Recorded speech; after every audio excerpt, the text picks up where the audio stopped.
Pernah kepikiran nggak sih, waktu lihat kupu-kupu terbang cantik gitu, gimana ceritanya ya makhluk yang tadinya merayap di daun bisa berubah jadi seanggun ini? Nah, kali ini kita bakal kupas tuntas salah satu rahasia alam paling keren, metamorfosis kupu-kupu. Lihat deh, ini dia keseluruhan perjalanannya dalam satu gambar. Mulai dari telur yang super kecil, jadi ulat yang kerjanya makan terus, masuk ke fase kepompong yang hening, sampai akhirnya, jreng, jadi kupu-kupu yang megah. Ini bukan cuma tumbuh besar biasa loh, ini namanya perombakan total.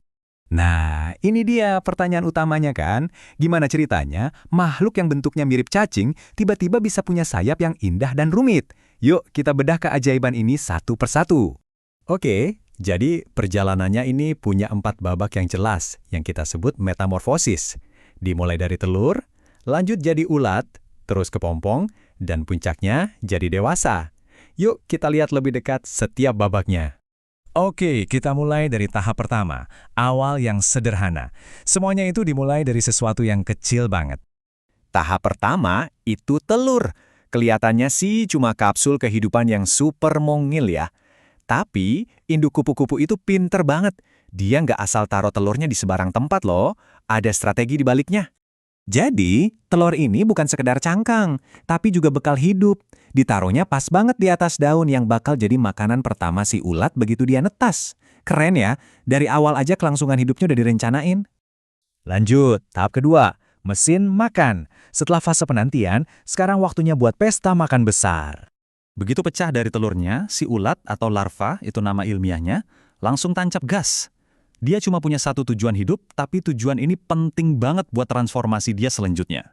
Fokus ulat ini luar biasa banget, makan, makan, dan makan lagi. Tujuannya cuma satu, ngumpulin energi sebanyak-banyaknya buat masa depan. Dia tumbuhnya cepet banget, saking cepetnya dia harus ganti kulit berkali-kali. Kayak kita yang ganti baju karena udah kekecilan gitu deh. Anggap aja ulat ini tuh atlet profesional yang lagi fase bulking. Seluruh hidupnya didedikasikan buat nimbun energi demi satu transformasi paling epik dalam hidupnya. Sekarang tahap ketiga, perubahan rahasia. Setelah puas makan-makan, tibalah kita di tahap yang paling misterius, di mana keajaiban sesungguhnya terjadi dalam diam.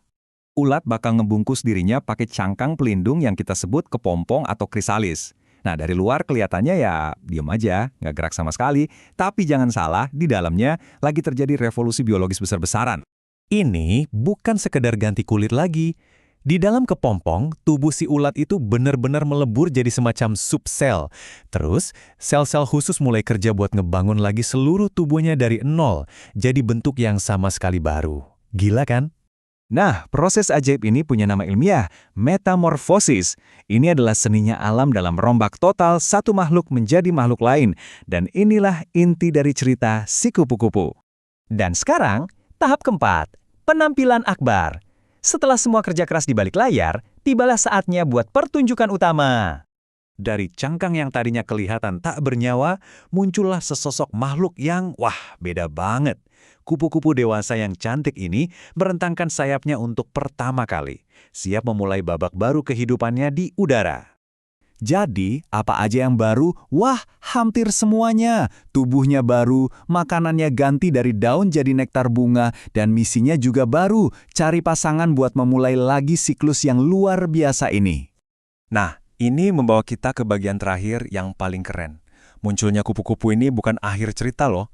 Justru ini adalah awal dari sebuah perjalanan yang gak ada habisnya.